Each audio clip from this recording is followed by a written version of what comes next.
our struggle since the 60s, you will see nothing but betrayals by the petty bourgeois elements in our society. The African bourgeoisie is the most corrupt bourgeoisie in the world. In Africa, they seek luxury in the midst of mass suffering. For what is what, I ain't trying to round my luck, this game up. I ain't trying to show skills to the brothers paid up. Emotions got me feeling like one time, like a fade up. I wanna talk all that money, but I ain't got my weight up. Now I see life like trading knuckles in a fist fight. The insight that I acquire from the skills and eyesight. The street life we glorify is a mean life. The weak, strong, wicked, everybody living still dies.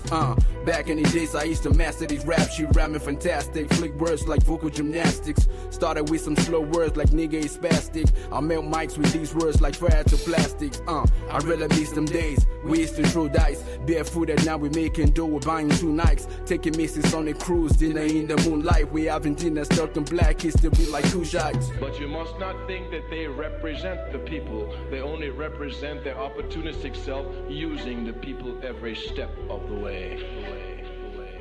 Hey you, I'm sleeping, I'm falling. What's good, African family? Welcome back to the African Wahala.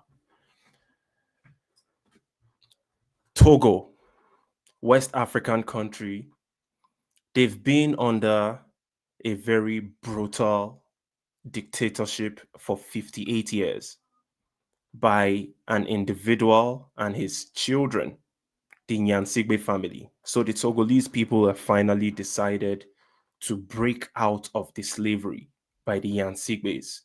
Keep in mind, the first Gnassingbé was the president for 38 years and he accomplished nothing.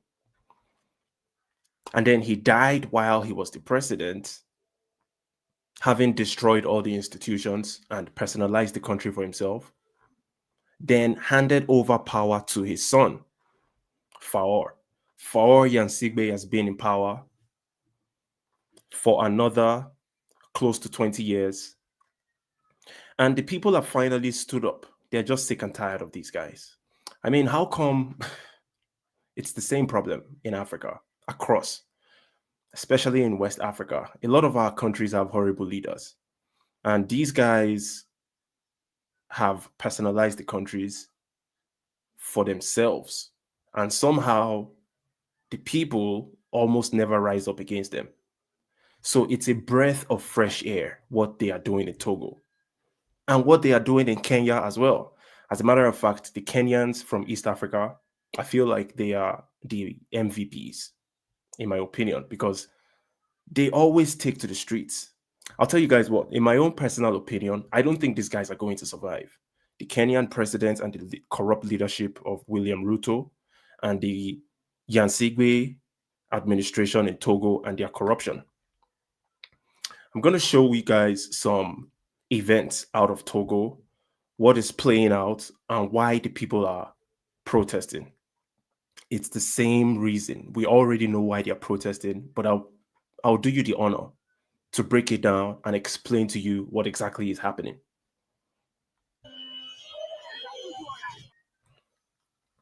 So, the dictator of Togo, Gnassingbé, has banned protests for the past 7 years. The guy grew so confident that his repressive apparatus in the country of arresting and detaining anybody that speaks against the government will be functional and the people wouldn't be able to challenge what is going on. But the people have finally come out to tell him, no, you're wrong. The icing on the cake for Faure Gnassingbé was when he illegally, once again, manipulated the constitution to make himself the president of the Council of Ministers, which is an appointment that cannot be revoked. That means he would have to be in power perpetually in the country. Under his custom-made constitution, the people of Togo no longer have presidential elections. Keep in mind, this guy is in his 4th term as the president, a country that the original constitution only allowed a president to run for 2 terms. His fourth term ended in February of 2025, and he started the fifth term. This guy has been ruling Togo for 20 years after his father ruled for 38 years. So the dynasty of the Gnassingbé has been going on for 58 years in total. Barely a month into this sham of a government, the Togolese youth have decided to rise up against the nonsense, and they are telling him to his face that they are no longer slaves. We are not your slaves, Mr. Gnassingbé. You don't even deserve to be called Mr. Gnassingbé, they are not your slaves. And that's why they've come outside to protest in large numbers. What makes this current protest unique is that it was neither initiated by the opposition party members or some politicians. You see, that's how it usually works, where in many African countries, when a section of the population decides to rise up against the corrupt government, the opposition members of the administration are often behind the uprisings. So it makes it possible for the corrupt government to target the leadership of those opposition and crush them. But this time around, it's just regular citizens without any central leadership, especially from the politicians. I'm talking about neighborhoods, people from different neighborhoods coming together, gathering blocks to barricade police trucks, and they are protesting and they are saying, listen, the regime has to go. This is no longer acceptable. You have to go. 58 years of slavery is enough. And that makes sense. So you think about it. The police, the soldiers that are used by the corrupt administration, they are also victims of the country. But somehow, some way, they allow themselves to be used as pawns of these corrupt politicians to punish the people. This photo that I'm sharing on the screen here, in case you don't see it yet, is from Kenya. I know we're kind of going back and forth between Togo and Kenya because it's all tied, it's all intertwined. We're talking about a revolution in Africa. And by the way, let me quickly answer the question to the title of the live stream, which is Togo's revolution in full swing? I'll be honest, I don't have an answer to that, but I hope that is the case. I hope this is the final revolution to get rid of the big boss in Togo, the Gnassingbés. If this can be successful, Togo stands a chance at improving itself and improving the environment and the country as a whole. Like I said earlier, it's a small country in West Africa. Not a lot of people talk about Togo because it's small. But don't get it twisted. The Togolese people are warriors, very intelligent and kind people, lovely people. It's just unfortunate, just like many other African countries, they have been subject to a life that they don't deserve. It's unfortunate. Now, back to this photo that you see on the screen. This is a Kenyan police officer. He has his barrel shotgun looking rifle and a pistol. But how come the guy with the gun and the pistol is running away from the crowd? What that tells me is that regardless of how armed these poverty-stricken police and soldiers are, and I'm going to get into why I call them poverty-stricken, no matter how armed they are, and no matter how many people they kill, because that's what they always do, they end up killing the protesters for asking for a better country that will be beneficial not only for the protesters, but also for the police and the soldiers. But no matter how much firepower that they have, they are still not as powerful as people without guns. And this is something that a lot of us African people need to realize, that with our numbers, if we can find a way, grow the balls to face these terrorists that have destroyed our countries, we will be successful. They will run away, regardless how armed they are. Now, back to this guy. Let me give you guys a quick analogy. The soldiers and the police, although this is Kenya, but it's relatable to Togo, they take orders from corrupt politicians to protect the corrupt politicians from the masses. Meanwhile, the soldiers and the police are also a part of the masses, but they've been disillusioned because they've been given uniforms, they've been given guns and some stupid badges. So they feel like we are better than the poor masses. Although they are poor, don't get it twisted, they are extremely poverty stricken. They have nothing. These guys are living in some of the most poverty stricken existence that you can imagine. I'm talking about the police and the soldiers. But they somehow protect the corrupt politicians that also made them poor. They're protecting the corrupt politicians from the citizens that are fighting the corrupt politicians for a better country. Can anybody explain that psychology? Because it's absolutely crazy. If I were one of these police and soldiers, maybe based on my experience and my life exposure, I would rather take off my uniform, honorably throw it in the garbage, and join the protesters. That's what I would do personally. Now, let's go back to some other footages coming out of Togo while I explain to you further some reasons why the people in Togo are protesting. And remember, I'm kind of mixing it up with what is going on in Kenya because it's all a revolution, and any revolution in Africa, we are in the bottom of the food chain as African people, and I encourage you to support them. Do not be one of those people that finds a fault or you try to teach them how to protest. You weren't teaching them how to bear the suffering and the oppression and the poverty and the slavery they've been dealing with for 58 years. You're not in a position to explain to them how to react. And you need to understand that these are young people. This is another generation. These guys were given birth to after the year 2000. Most of these people protesting. They don't have the same conquered mindset as a lot of us. These guys were born into societies that are hopeless and they just don't give a shit. Period.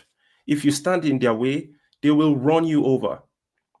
Now, another reason why, some other reasons rather, why the Togolese people are protesting, like I said, the constitutional change from the illegal constitutional change by the parliament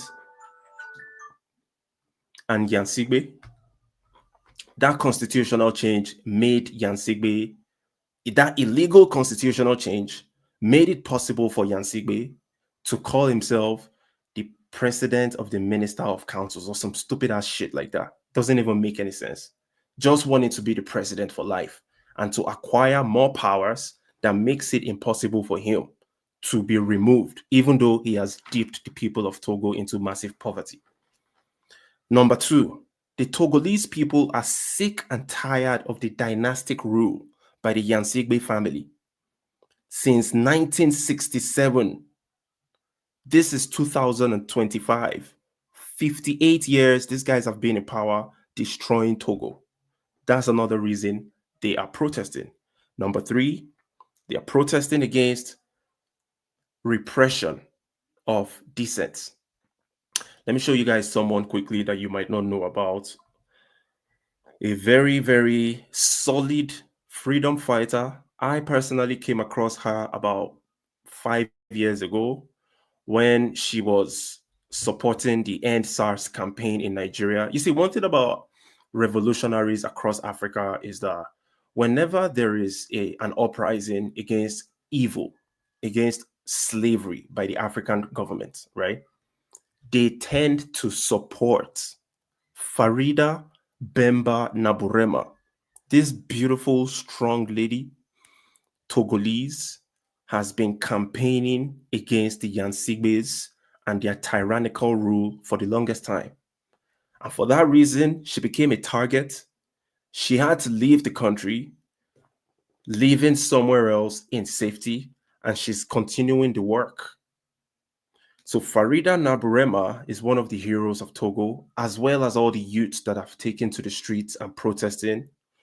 And most importantly, those that have lost their lives or are injured, because many people have lost their lives. You see, I was talking about the police and the soldiers earlier. Those guys are animals. You know, even though they are poverty stricken, they are hopeless, they are useless, they still defend the corrupt politicians that made them hopeless and useless. And they kill their fellow citizens for the corrupt politicians because the fellow citizens are asking for a better country that will be beneficial for everyone, including the police and the soldiers. But somehow, because of cultural influence, lack of integrity, these police and soldiers, they've decided to side with the corrupt politicians, even though it is detrimental to their own lives. Right? So Farida Naburema, salute to her all the way. You can follow her on Twitter. You would get live updates of what is going on in Togo. It's quite unfortunate that we are here again, but most importantly, the people are doing something and they should be commended. They should be supported. They should absolutely be hailed for being courageous to stand up for themselves. And I really wonder when the youths from Nigeria will learn from the Togolese youths and the Kenyan youths. I wonder when they will. Although I have to salute the Nigerian youths to an extent because I'm not going to pretend like they've not tried in the past. Some came out in 2024 and bad governance protests. Very, very few people came out. It's like the Nigerian youths have been conquered for the most part. They've decided to keep on adjusting to the slavery. And let me give you a quick number. Do you know that in Nigeria, in 2014, the GDP per capita was over 3,000 US dollars? Right now, in 2025, 11 years later, GDP per capita is less than $1,000. So the standard of living of Nigerian people is on a decline. I bet you if I go do some research on Togo and Kenya, their GDP per capita hasn't diminished as much as Nigeria's has in 11 years, but they are still taken to the streets because they are still courageous and they are still hopeful. But the Nigerian youths, boy, oh boy. I only get upset with the Nigerian youths when they come around and they start trying to lecture other African youths. You're not in any position to lecture anyone. You are not the giant of Africa. You are nothing. You are just a conquered group of people. So you're not in any position to feel like you're a big brother to Togo, to Ghana, to Kenya. No, those countries are better than you. Period. The only things that you have to say, if you're not arguing about Manchester United, Arsenal, Chelsea, then you're arguing about, oh, Burna Boy has a Lamborghini, Wizkid has a Bugatti, Davido is so rich, is the rich. That's all you guys have in your heads. So you might as well face that and stop trying to lecture the youth of Togo and Kenya. Another reason the youth are protesting in Togo is because there is a high unemployment as expected. And if people are unemployed, they can't take care of themselves, they will be frustrated. Another reason the people are protesting is high rate of torture. People's rights have been violated. Boy, oh boy. I'm going to try to share some videos, even though it's risky because it might go against YouTube's policies. So what I'm going to do is I will be careful to make sure that I don't display the graphics parts of these videos, right? Check this out.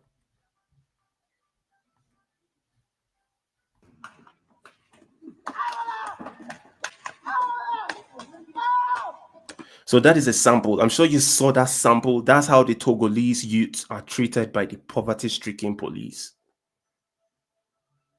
Okay. That's one of the reasons they're going out to protest. They're tired of the torture.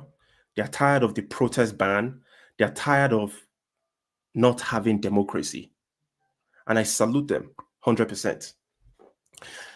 I'm going to wrap up the live stream now. Let me check the comments quickly. Vivian V. Hello, the African Wahala. Been years. Thank you so much, Vivian. Good to see you keeping good. Thank you so much, my beautiful sister, Vivian. Yeah, I'm keeping up. I'm keeping up. Just watching what is going on in Togo, rooting for them, hoping and praying that they can successfully topple the government, the criminal government of Gnassingbé that is also funded by the French, just so you know. So the government of Togo, Gnassingbé, and the corrupt parliamentarians and all the politicians, they are funded by the corrupt French government. Okay, that's another case. So once they can be toppled, hopefully we can start having some positive news out of Togo. Same thing is going on in Kenya. The youth are protesting against William Ruto. Ruto is not going to survive this. This is like 2 years in a row. Boy, there is no way he's going to survive this. These guys, they are so dumb. These African politicians, they are so stupid that they simply forget that they are dealing with real human beings. At some point, they become delusional and they think they're dealing with animals. And they treat the people like animals. They treat us like animals. And that's why they don't deserve any mercy. If you ask me, in my own personal opinion, they don't. But you might disagree, and that's cool. Nigerian youth can't. Too many tribes divided and conquered by their leaders and elders, ethnic leaders. 100%, my sister, you've said it all. That's exactly what is going on in Nigeria. In Nigeria, you hear the news that 200 people were killed in Benue. Now, keep in mind, Benue is classified as the northern part of Nigeria. You don't hear anything about that. And then a couple of days later, you hear about Plateau youths ambushed a vehicle and killed 16 people.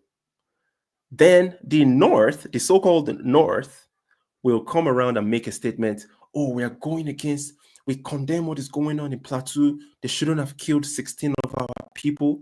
But you're both supposed to be from the North. How come they are not your people? How come the people that got killed are now classified as our people? Because the people in Jos or Plateau, which is wrong, nobody should kill anyone. People in Plateau killed some people from Zamfara or from Zaria.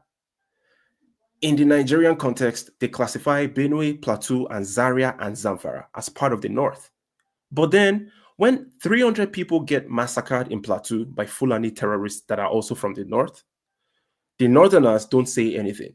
And then, because it's a lawless society where everybody has taken laws into their hands, the youths of Plateau kill 16 Zaria people, and then the Northerners make a statement responding that, oh, you've killed our people, but you guys are supposed to be from the same area. Are you both not the Northerners? So that's part of the confusion, a tiny example of the confusion going on in Nigeria. There are so many examples like that. People are always divided. They will never speak together in a unified voice. The closest we were to speaking in a unified voice was in 2012, occupied Nigeria, and 2020 SARS. But those two movements were completely destroyed. People lost their lives, no justice, and the country sank deeper into a mess. And that's the Nigerian Wahala. So yeah, you're absolutely right, my sister Vivian V. Nigeria is hopeless, period. Good to see you. Thank you so much, my sister. So with that being said, did you see what happened after Benue massacre? They sent their school children out in the rain to welcome Tinubu, whose convoy spaces extra water on those kids, or splashed extra water on those kids. Yeah. I saw that, sister. I'll tell you the truth. I've spoken so much about the evils going on in Nigeria that I'm no longer motivated to talk about it. I just want to talk about positive things going on in other African countries because Nigeria has refused to deliver positive news. So this is positive. What is going on in Togo? What is going on in Kenya is positive because they are trying to topple corrupt government. So yeah, that's it. Now, with that being said, I'm going to wrap up the live stream. Thank you for joining me on this quick live video. I did not mean for it to take this long. If you like this type of content, do not forget to click on the subscribe button, click on the like button, share the video, all that good stuff. Let's increase this subscription count on the African Wahala. That would keep me motivated to keep on bringing content out of Africa and the entire African diaspora, not just African people, not just continental Africans, but people of African descent all over the world, from the Caribbeans, North America, Europe, everywhere else. Thank you for joining me. Peace.